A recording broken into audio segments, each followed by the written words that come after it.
ጌታን ደግሞ በእውነት ስለዚህ ጊዜ እግዚአብሔርን እጅግ አድርጌ አመሰግናለሁ።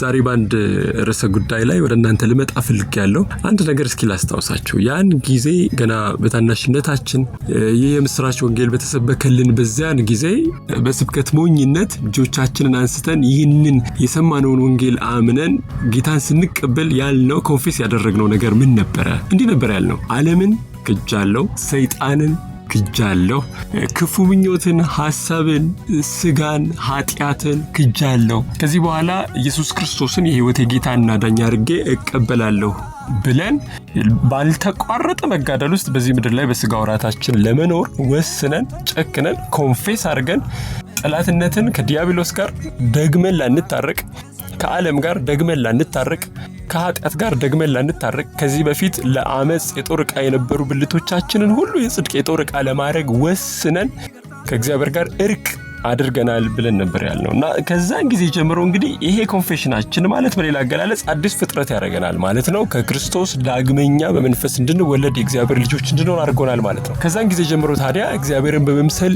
ለመመላለስ የእግዚአብሔርን የመለኮት ባህሪ በእውነት በእኛ ለመግለጥ ያን ብርሃን በሚያምኑ በማያምኑ መካከል እንደ መቅረዝ ክርስቶስን በማብራት ለመግለጥ ወስነን እየተመላለስን ነበር ማለት ነው። መጽሐፍ ቅዱሳችን በገላትያ 5:24 ላይ ሲነግረን የጌታ የሆኑት ይላል ስጋን ከክፉ መሻቱና ምኞቱ ጋር ሰቅለውታል ነው የሚለው። ከዛ በኋላ ማለት ነው እንደምናውቀው የገላትያ መጽሐፍ በጸጋ ስለዳንበት እውነት ሕግ እንዴት እስራኤላውያን ሊፈጽሙት ያልቻሉት ነገር እንደነበረ እምነታቸው ብቻ ግን ጽድቅን ያመጣላቸው እንደነበረ ጽድቅ ሆኖ ይቆጠርላቸው እንደነበረ ያው እውነት እኛም ጋር እንደደረሰ ሕግ ጸጋ ጋር እስከምንደርስ ድረስ ሞግዚት ሆኖ እንዳመጣን ይናገራልና ከዛን ጊዜ በኋላ ግን ያመኑ የክርስቶስ ኢየሱስ የሆኑ ከዛ በኋላ የጌታ የሆኑት ስጋን ከክፉ መሻቱና ምኞቱ ጋር ሰቅለውታል ወይም ለዚህ ዓለም ሞተዋል ብሎ ልክ መጀመሪያ ኮንፌስ እንዳደረግነው አይነት ኮንፈርሜሽንን ይሰጠናል ማለት። እንግዲህ ከዛን ጊዜ ጀምሮ ስጋና መንፈስ ባልተቋረጠ መቃወም ውስጥ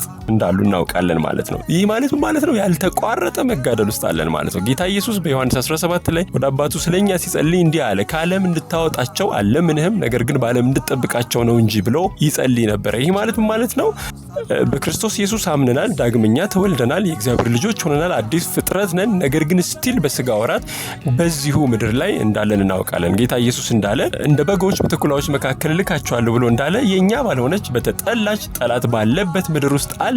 ስለዚህ በጠላትነት ውስጥ ባልተቋረጠ መጋደል ውስጥ በዚህ ምድር ላይ እንኖራለን ማለት ነው። ለዚሁ ነው በኤፌሶን ምዕራፍ 6 ላይ ደህንነታችንን በክርስቶስ ኢየሱስ ቀድመን የታየንበትን እውነት በሰማያዊ ስፍራ የተባረክንበትን በረከት ጳውሎስ ተናግሮ በኤፌሶን 1 ላይ ምዕራፍ 6 ላይ ግን ይህንን እምነታችንን በፍጹም መጋደል እንድንጠብቀው የዲያብሎስ ሽንገላ እንድንቋቋም ለዚህም በጌታና በኃይሉ ችሎት እንድንበረታ ደጋግሞ በጣም አጽንኦት ሰጥቶም ይነግረን ማለት ነው። ከዚህ በፊት ያለፉ እግዚአብሔርን አውቀው እግዚአብሔርን አምነው ያለፉ የእምነት አባቶች ሁሉ የሄዱበት መንገድ ይሄው ነው። በዕብራውያን 11 ላይ የተዘረዘሩ እነዛ ሁሉ አባቶች ሌሎቹን ለመዘርዘር ጊዜ የለኝም እስከሚል ድረስ ጸሐፊው የዘረዘራቸው የእምነት አባቶች በሙሉ አንድም የምቾት መንገድን የተጓዘ በዛ መካከል አልነበረም ማለት ነው። ሁሉም ብድራታቸውን ትኩር ብለው እያዩ ግን መከራን ለመቀበል እየመረጡ ያለፉ በብዙ ፈተናና መከራ ውስጥ የተፈተኑ ግን በዛ ሁሉ ውስጥ እምነታቸውን ጠብቀው ያለፉ ሰዎች እንደሆኑ እናያለን ማለት ነው። ይሄው ልምምድ እኛም ዛሬ እንድንመላለስበት እግዚአብሔር የሚፈልገው ልምምድ እንደሆነ አምናለሁ። ነገር ግን በእነዚህ ጊዜያትና ዘመናት መከራ፣ ዲስኮምፈርት የመሳሰሉት ነገሮች ፈጽመው የማይሰበኩ ይልቁንስ ከዓለም ጋር በጣም የተስማማ ህይወትን፣ ገንዘብን መውደድን፣ ምቾትን ከቃሉ በተቃራኒ በሆነ ሁኔታ አማኝ የሚባለው ማህበረሰብ ጭምር አዚፍ ዛያር ትክክል ተቀብሎ እየተመላለሰባቸው ያሉ ምናልባት በብዙ መድረኮችም እየተሰበኩ ያሉ የዚህ ዓለም አስተምሮች ሆነዋል ማለት ነው።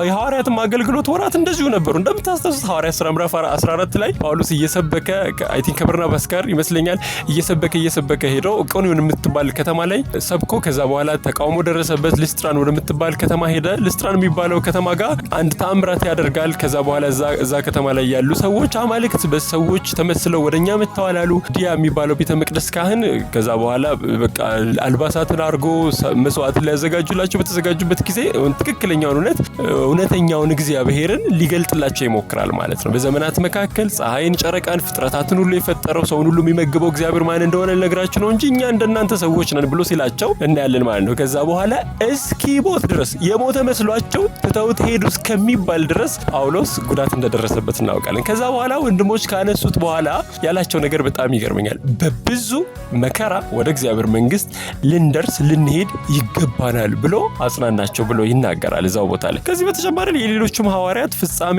አሟሟታቸውን በሙሉ ስንመለከት አንድም በምቾት እየተንከባከበው ሰው አልጋ ላይ ተኝቶ የሞተ ሰውን አናስታውስም። አንዱ በመጋዝ ተሰንጥቆ፣ አንዱ በዘይት ተቀቅሎ፣ አንዱ እንደዚህ ሆኖ፣ አንዱ እንደዛ ሆኖ እንደሞቱ እናውቃለን ማለት ነው። ያው እየተጠራንበት ጥሪ፣ ያው የምንመላለስበት ምልልስ ዛሬም እንደዛው ነው ማለት ነው። ጌታችን ኢየሱስ ክርስቶስ ይሄንን ሲያስረግጥልን ፌርዌል ባረገበት ጊዜ ለሐዋርያቱ በዮሐንስ ወንጌል ምዕራፍ 14 15 16 ላይ ሊሄድ እንደሆነ በነገራቸው በዛ ስፍራ ላይ በተለይ ምዕራፍ 16 ላይ መጨረሻ ላይ የነገራቸው አንድ ነገር ይሄ ነው። በዓለም ሳላችሁ መከራ አለባችሁ። በእውነት የኔን ቃል እንደጠበቁ፣ እኔን እንዲህ እንዳደረጉኝ፣ እኔን እንደዛ እንዳደረጉኝ እናንተንም እንዲሁ ያደርጉባቸዋል። እንደውም ለሚቴሊዮቲስ ባሪያ ከጌታው ሊበልጥ አይችልም፣ ወይም ደግሞ ደቀ መዝሙር ካስተማሪው ሊበልጥ አይችልም። ስለዚህ ጌታውን እንደገና አስተማሪውን እንዲህ ካደረጉት ባሪያውንና ደቀ መዝሙሩንማ ከዛ የበለጠ ያደርጉበታል ብሎ ይናገራል። ግን እንዲህ ብቻ ብሎ አልተውም። ቨልነራብል ግን አይደላችሁም፣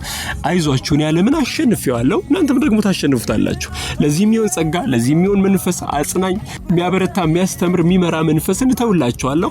እሱም ብቻ አይደለም፣ አእምሮን ሁሉ የሚያልፍ የራሴ የሆነ የዚህ ዓለም ያልሆነ የዚህን ዓለም የማይመስል ሰላምን እተውላችኋለሁ ብሎ እዛው ቦታ ላይ ይናገራል ማለት። በምኩራብ ይጎቷቸዋል፣ ፍርድ ያጓድሉባቸዋል። በዚህ ምድር ላይ ያላችሁ የሥጋ ወራት በጠቅላላ will be full of discomfort። ምክንያቱም በውሸት ዓለም ውስጥ እውነትን ይዞ በጨለማ ዓለም ውስጥ ብርሃንን ይዞ መመላለስ እጅግ ከባድ ስለሚሆን ማለት ነው። የዚህ ዓለም ገዢ የውሸት የሐሰተኞች ሁሉ አባት ስለሆነ በእውነት እመላለሳለሁ የሚልን ሰው በሙሉ በእውነት በጥላቻ የሚመለከት ከእግዚአብሔር ጋር ያለውን ጠላትነት በእኛ ሕይወት ውስጥ ማኒፌስት ሊያደርግ የሚሞክር እንደሆነ ይናገራል ማለት። ለዚህም የሚሆኑት አለቃት፣ ስልጣናት፣ ገዢዎች የመሳሰሉት በዚህ ዓለም ላይ ያሉ የእግዚአብሔር መንግስት ያልተቀበሉ ነገር ግን የሚቃወሙ ሁሉ የጨለማው ዓለም ሰራተኞች ሆነው የዚሁ ክፋት ማስፈጸሚያ ሆነው ያገለግሉታል ማለት ነው።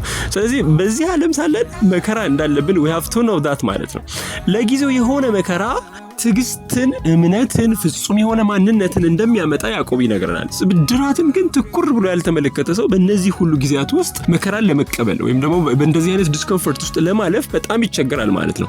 ሙሴን እንደምናስታውሰው የፈርዖን ልጅ ከመባል የንጉስ ልጅ ከመባል ንጉስ ከመሆን በቤተ መንግስት ውስጥ የተንፈላሰሰ ኑሮ ከመኖር ይልቅ ከእስራኤል ሕዝብ ጋር መከራ መቀበልን የመረጠው ብድራቱን ትኩር ብሎ አይቶ ስለነበር ነው ይላል። ዛሬም እኛ በክርስቶስ ኢየሱስ ያገኘነውን ማንነት በሰማያዊ ስፍራ የተዘጋጀልንን ከእግዚአብሔር ጋር ለመኖር የተጠራንበትን ጥሪ ያንን የርስቱን ክብር ባለጠግነት በእውነት የመጥራቱ ተስፋ ምን እንደሆነ በእኛ ውስጥ የሚሰራው የኃይሉ ታላቅነት ምን እንደሆነ ጳውሎስ እንዳለ የልቦና አይኖቻችን ተገልጠው በጥበብና በመገለጥ መንፈስ ካልተረዳን ምንም አይነት ዲስኮምፎርትን ለእግዚአብሔር ቃል ወይም ደግሞ ለወንጌሉ እንዲሁም ለኢየሱስ ክርስቶስ ምስክርነት ለመቀበል በጣም እንቸገራለን ማለት ነው።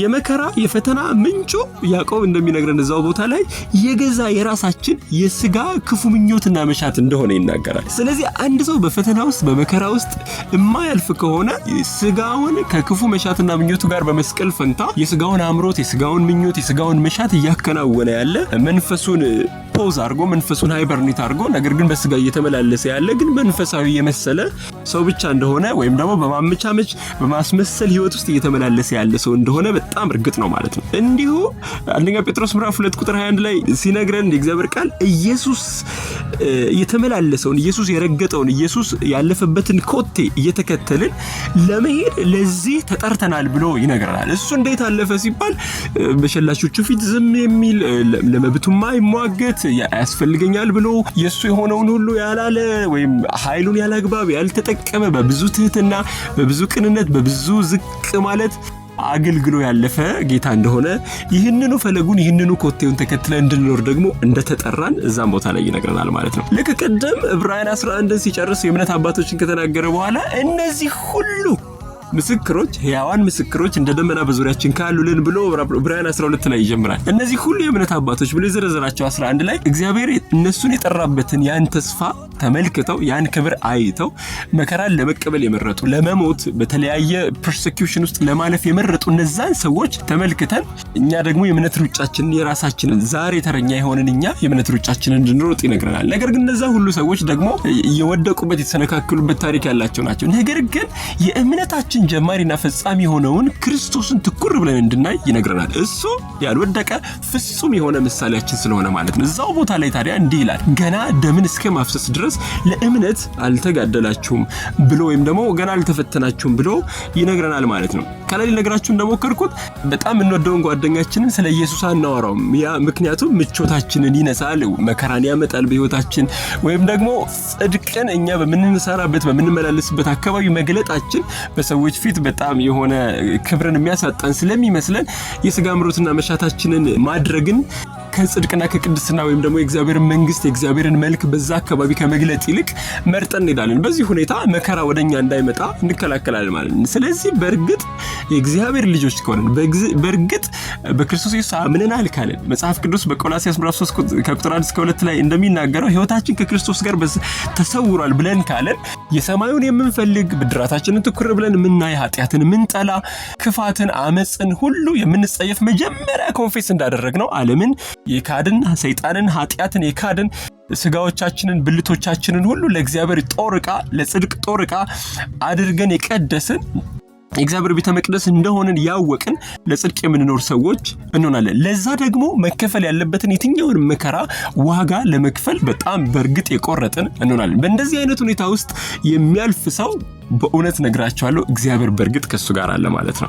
አንድ የመጨረሻ ነገር ልንገራችሁና ልጨርስ። በዮሐንስ ራዕይ ምዕራፍ 1 ቁጥር 9 ላይ ዮሐንስ ያለበትን ቦታ ሲነግረን ፍጥሞ የምትባል ደሴት ላይ እንዳለና እዛም የተገኘበት ምክንያት እሱ ራሱ ደግሞ ከኛ ጋር ከሁላችን ጋር በክርስቶስ ኢየሱስ ካመኑ ጋር የኢየሱስን ቃል ከተቀበሉና ስለዚህ ምስክርነት ዋጋ ከሚከፍሉ ሁሉ ጋር አብሮ ከኢየሱስ ጋር አብሮ መከራን ደግሞ ትዕግስትን ደግሞ በመጨረሻ መንግስትን ለመካፈል በመወሰኑ ምክንያት እዛ ቦታ ላይ ፍጥሞ የምትባል ደሴት ላይ እንደተገኘ ይነግረናል ማለት ነው። ስለዚህ የመጨረሻው ንግግር ይሄ ነው። መንግስቱን ብቻ መካፈል አይቻልም፣ አብሮ መከራውንና ትዕግስቱን መካፈል ግን የግድ ያስፈልጋል ማለት። ስለዚህ መንግስቱን ለመካፈል መከራና ትዕግስቱን ዛሬ መካፈል የግዴታ ያስፈልገናል። ስለዚህ እንደዚህ ብሎናል ጌታ ኢየሱስ፣ በዓለም ሳላችሁ መከራ አለባችሁ፣ ግን አይዟችሁ እኔ ዓለምን አሸንፌዋለሁ፣ ታሸንፉታላችሁ። አእምሮን ሁሉ የሚያልፍ ሰላምን እተውላችኋለሁ፣ መንፈስ ቅዱስ ከእናንተ ጋር ነው፣ ያጽናናችኋል፣ ይመራችኋል፣ ብድራታችሁን ያስተምራችኋል፣ ያሳያችኋል፣ አይናችሁን ገልጦ ያስተምራችኋል። ስለዚህ በዚህ በመከራ መጽናት በእርግጥ በእውነት ከፍተኛ ብድራትን ጳውሎስ ሁለተኛ ጢሞቴዎስ ምዕራፍ 4 ላይ እንደሚናገረው የሽልማት ጊዜ ነው ብሎ እንዳለ ሽልማትን ለኛ የሚያዘጋጅ ነውና ስለ እግዚአብሔር መንግስት መከራ መቀበልን የማንፈራ ነገር ግን የእግዚአብሔርን መንግስት በዚህ ምድር ላይ ለመግለጥ ይልቁንስ የጨከንን እንድንሆን እግዚአብሔር ይርዳን። ጌታ ኢየሱስ ይባርካችሁ።